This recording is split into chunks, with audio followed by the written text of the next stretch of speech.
दोस्तों, मेरा नाम मुकेश है और आप देख रहे हैं अपने YouTube चैनल जिस पर मैं 10वीं मैथ की वीडियो अपलोड करता हूं। तो लास्ट वाली वीडियो में हम लोगों ने एक्सरसाइज 3.3 के सभी क्वेश्चन सॉल्व कर लिए थे, यानी कि प्रतिस्थापन विधि के जो भी क्वेश्चन थे वो सभी सॉल्व कर लिए थे। ठीक है, आज हमें पढ़ना विलोपन विधि। तो चलिए, विलोपन विधि बहुत ही इंपॉर्टेंट विधि है और ये परीक्षा में पूछी जाती है, तो आप लोग ध्यान से पढ़िए विलोपन विधि। तो जो 3.4 का एक्सरसाइज 3.4 है उसमें जो क्वेश्चन दिए गए हैं, जो फर्स्ट क्वेश्चन है उसमें दिया गया है कि निम्नलिखित समीकरणों के युग्मों को विलोपन विधि तथा प्रतिस्थापन विधि से हल कीजिए, कौन सी विधि अधिक उपयुक्त है। ठीक है, तो विलोपन विधि से सॉल्व करना है और प्रतिस्थापन विधि से सॉल्व करना है और बताना है कि कौन सी विधि अधिक उपयुक्त है। ठीक है, तो लास्ट वाली जो वीडियो थी या लास्ट वाली जो प्रश्नावली थी उसमें जो प्रतिस्थापन विधि पहले ही पढ़ चुके हैं। ठीक है, तो आज सिर्फ इनको विलोपन विधि से हम लोग सॉल्व करेंगे और प्रतिस्थापन विधि से आप लोग करना, यदि नहीं बनते हैं तो कमेंट में जरूर बताएं, तो प्रतिस्थापन विधि से भी समझा देंगे। ठीक है, तो आज सिर्फ विलोपन विधि से इनको सॉल्व करेंगे, ओनली विलोपन विधि से। क्लियर है? चलिए ठीक है, चलिए सॉल्व करते हैं। फर्स्ट क्वेश्चन जो है हमारा, और ये इंपॉर्टेंट विधि है, एक विलोपन विधि का क्वेश्चन और एक प्रतिस्थापन विधि का क्वेश्चन 100% परीक्षा में पूछा जाता है। ठीक है, तो चलिए आगे इसको सॉल्व करते हैं। तो इसमें सॉल्यूशन करें फर्स्ट नंबर का। ठीक है, इसमें फर्स्ट नंबर का सॉल्यूशन करते हैं। ठीक है, तो इसमें जो समीकरण दिए गए हैं पहले वो लिखेंगे, दिए गए समीकरण। ठीक है, तो समीकरण हमें ये दिए गए हैं, x + y = 5 दिया गया है। ठीक है, तो इसको ठीक तरह से बना लेंगे, इसको इस साइड लेकर आएंगे, यानी कि x + y - 5 = 0। ये हो गया इक्वेशन फर्स्ट। तथा जो हमें समीकरण 2 दिया गया है, समीकरण 2 क्या है, ये है दूसरा समीकरण 3y = 4। तो 4 को इस साइड लेकर आएंगे, यानी कि 2x - 3y - 4 = 0। ठीक है, अब हमने 2 समीकरण बना लिए। अब हमें क्या करना है कि जो विलोपन विधि होती है, विलोपन विधि में किसी एक चर को विलोपित करते हैं। ठीक है, क्या करेंगे, विलोपित करेंगे। ठीक है, तो विलोपित करेंगे तो किसी एक चर को विलोपित करेंगे। ओके, तो विलोपित करने के लिए क्या करते हैं, जिस चर को हमें विलोपित करना पड़ता है उस चर का जो कोएफिशिएंट होता है दोनों समीकरणों में सेम होना चाहिए। ठीक है, तो पहले नंबर कोएफिशिएंट सेम बनाते हैं, फिर उसके बाद जोड़ते या घटाते हैं दोनों समीकरणों को। ठीक है, जोड़ भी सकते हैं और घटा भी सकते हैं। जैसे हम इसमें देखें तो इसको जैसे y को विलोपित करना है, इसमें से y को विलोपित करना है, तो यहाँ देखिए y का कोएफिशिएंट कितना है, -3 है, तो यहाँ भी हमें y का कोएफिशिएंट 3 बनाना पड़ेगा। यहाँ 3 है तो यहाँ भी हमें 3 बनाना पड़ेगा कोएफिशिएंट। ठीक है, तो y का कोएफिशिएंट यहाँ 3 बनाएंगे और फिर क्या करेंगे, इसका देखो चिन्ह अलग है, इसका चिन्ह अलग है, तो दोनों को जोड़ देंगे, तो वैसे ही कैंसिल हो जाएंगे। क्लियर है? दोनों समीकरणों को जोड़ देंगे। क्लियर है? तो चलिए ऐसे ही करते हैं। तो समीकरण 1 में 3 का गुणा करके, समीकरण 1 में 3 का गुणा करके समीकरण 1 व 2 को जोड़ने पर, ठीक है, समीकरण 1 व 2 को जोड़ देंगे गुणा करके। क्लियर है? तो चलिए हम इसमें 3 का गुणा करते हैं। 3 का गुणा करेंगे तो कितना हो जाएगा, 3x + 3y - 15 = 0। 0 में करेंगे 3 का गुणा, 0 होगा। ठीक है, अब देखिए आप लोग किसी भी समीकरण में कोई भी संख्या का अगर गुणा करते हैं तो वो समीकरण अपरिवर्तित रहता है, लेकिन दोनों पक्षों में करते हैं हमेशा। किस में करते हैं, दोनों पक्षों में। दोनों पक्षों में हमने कर दिया, यहाँ 0 में करेंगे 3 का मल्टीप्लाई तो 0 ही आएगा। क्लियर है? दूसरा समीकरण क्या है, ये है 2x - 3y - 4 = 0। इसमें तो कोई गुणा करना नहीं है। ठीक है, अब क्या करना है, जोड़ना है, तो यहाँ लिख देंगे बगल में जोड़ने पर इनको जोड़ेंगे, तो देखो इन दोनों को जोड़ेंगे, ये दोनों कैंसिल हो जाएंगे। क्लियर है? ये क्या बचा अपने पास, ये हो जाएगा 5x, यहाँ कितना बचा, -19 = 0। ठीक है, तो 5x = कितना हो जाएगा, +19 और x = निकालेंगे तो 19/5 मल्टीप्लाई में है, डिवाइड में जाएगा। ठीक है, तो हमें x की वैल्यू मिल गई। x की वैल्यू हम कहाँ रखते हैं, समीकरण 1 में रख सकते हैं, तो हमें y का भी मान मिल जाएगा। ठीक है, तो x का मान समीकरण 1 में रखने पर, x का मान समीकरण 1 में रखने पर, ठीक है, तो x की वैल्यू समीकरण 1 में पुट कर देंगे। समीकरण 1 ये हमारा, इसमें पुट कर देंगे तो कितना हो जाएगा, 19/5 + y - 5 = 0। तो y = कितना हो जाएगा, ये माइनस का सट जाएगा तो प्लस का हो जाएगा, और ये प्लस का है तो सट जाएगा तो माइनस का हो जाएगा। इसको सॉल्व करेंगे ठीक है, सॉल्व करेंगे क्योंकि इसके डिनोमिनेटर में कुछ नहीं है, सीधा मल्टीप्लाई करो। 5 का 5 है 25, 25 में से 19 चला गया तो कितना बचा 6। ठीक है, कितना आ जाएगा 6/5 आ जाएगा। ये हमारी y की वैल्यू आ गई। ये फर्स्ट क्वेश्चन हमारा कंप्लीट हो गया। ठीक है, इसी प्रकार से करना है हम लोगों को। लिख सकते हैं अतः x का मान जो निकला, अतः x इक्वल टू 19/5 तथा y इक्वल टू 6/5। ये कंप्लीट हो गया। अब आप लोग प्रतिस्थापन विधि से लगाना चाहें तो प्रतिस्थापन विधि से लगा सकते हैं। जो विलोपन विधि से x का मान निकला, y का मान निकला, वही प्रतिस्थापन विधि से भी निकलेगा। ठीक है, यदि आप लोगों से नहीं बनता है तो आप लोग कमेंट में बताइए, तो आप लोगों को प्रतिस्थापन विधि से भी लगा देंगे ये वाला क्वेश्चन। ठीक है, तो विलोपन विधि से हमने लगा दिया। विलोपन विधि इस टाइप की होती है, आप लोगों को इस टाइप से क्वेश्चन सॉल्व करने हैं। ठीक है, और विलोपन विधि और प्रतिस्थापन विधि का दोनों का एक एक क्वेश्चन परीक्षा में पूछा जाता है, वार्षिक परीक्षा में। चलिए नेक्स्ट क्वेश्चन की ओर चलते हैं।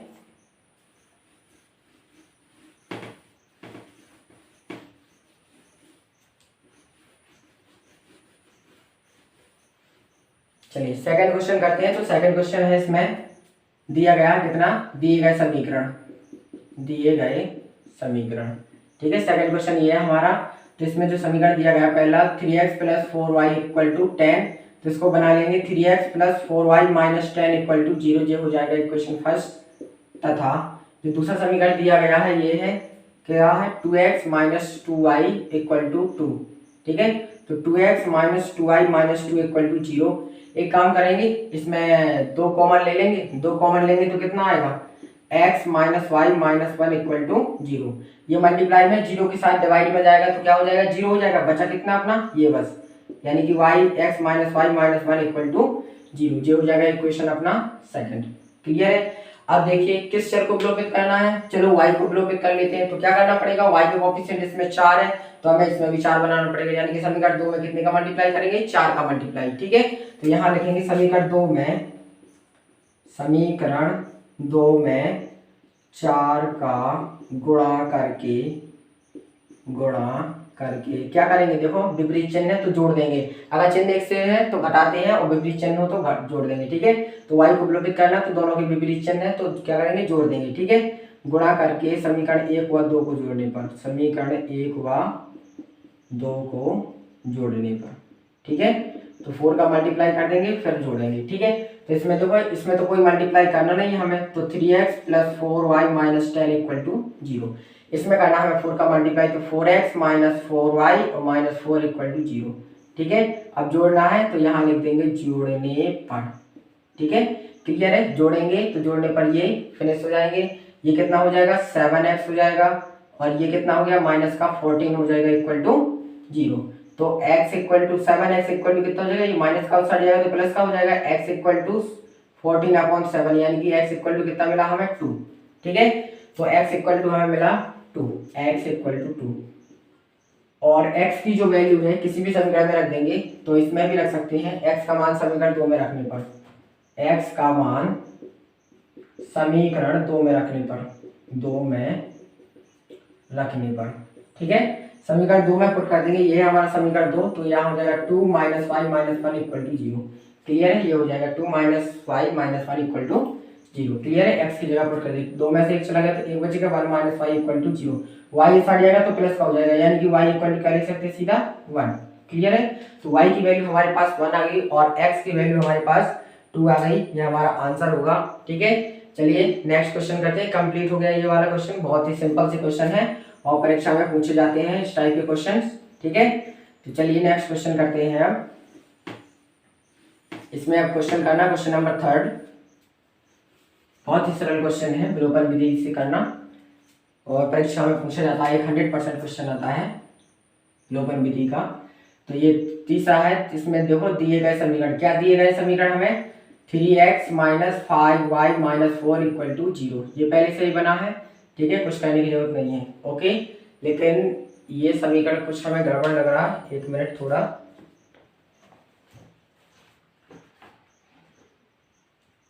ये है 9x = 2y + 7, इस टाइप से है। ठीक है, तो चलिए आगे देखते हैं इसको देखेंगे।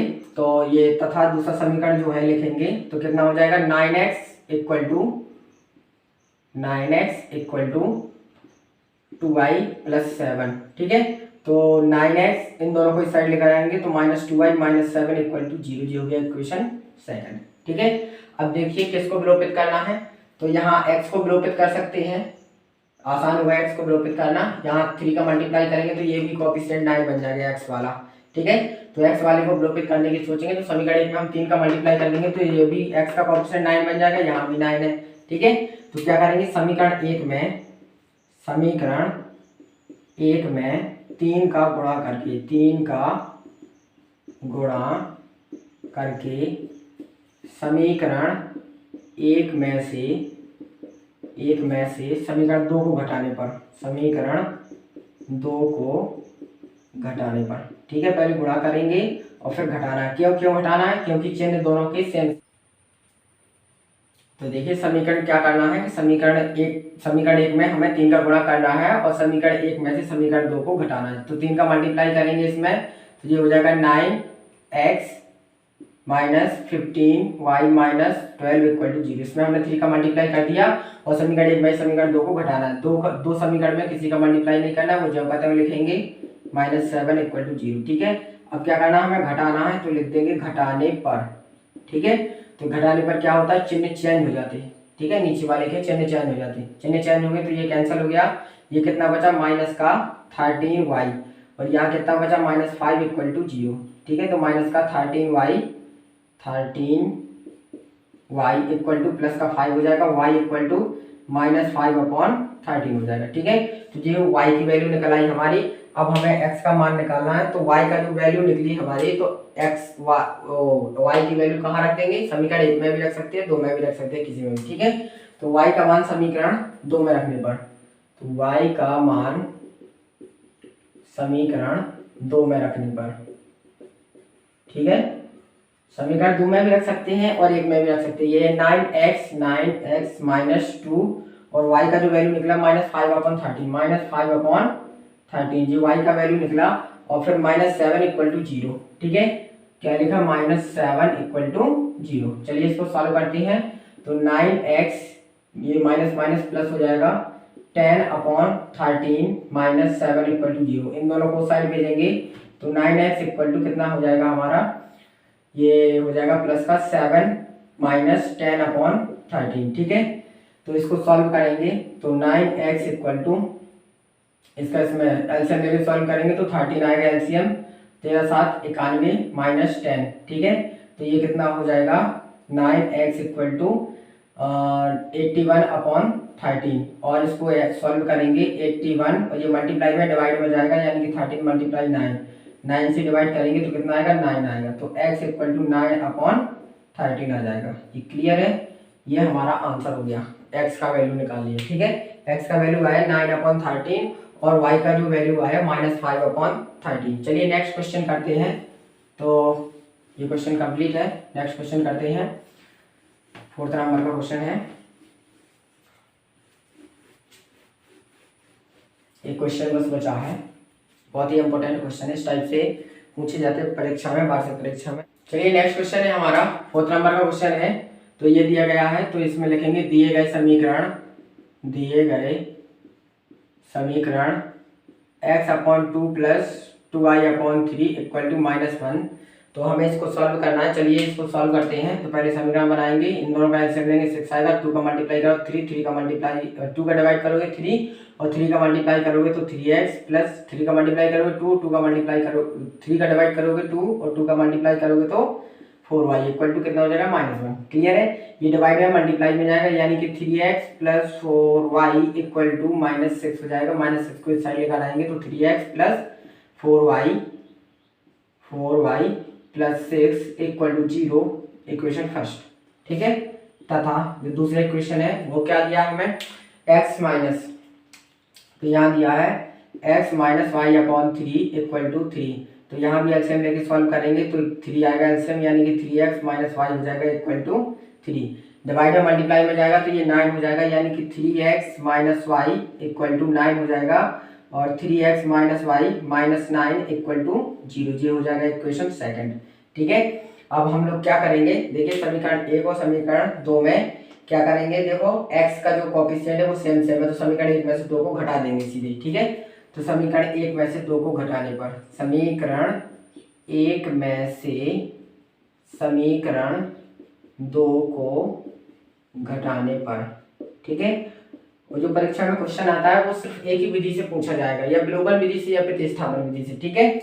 चलिए इसको सॉल्व करते हैं। तो यहाँ पहला समीकरण है 3x + 4y + 6 = 0, ये 3x - y - 9 = 0, ठीक है। ये प्लस ये माइनस, ये कैंसिल हो गया, ठीक है। ये कैंसिल हो जाएगा, ये प्लस प्लस का ऐड हो जाएगा, यानी कि 5y हो जाएगा, ठीक है। और ये भी प्लस प्लस का ऐड हो जाएगा, तो क्या हो जाएगा, प्लस का